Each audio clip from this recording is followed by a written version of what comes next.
आज आपका मैराथन का उद्देश्य है?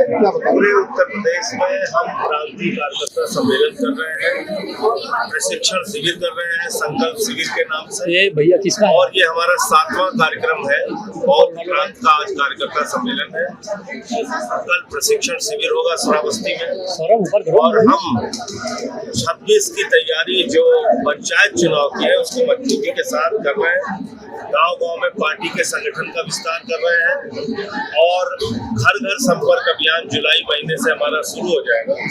तो जो अभी ज्वलंत मुद्दे हैं जैसे बिजली कटौती का मुद्दा है, बिजली के दाम बढ़ाने का मुद्दा है, किसानों को फसल का दाम न देने का मुद्दा है, बेरोजगारी का मुद्दा है, महंगाई का मुद्दा है, इन सवालों पे संघर्ष करना, सेवा का काम करना, श्रमदान अभियान चलाना, इस तरह के कार्यक्रमों के माध्यम से आम आदमी पार्टी अपना विस्तार पूरे उत्तर प्रदेश में कर रही है।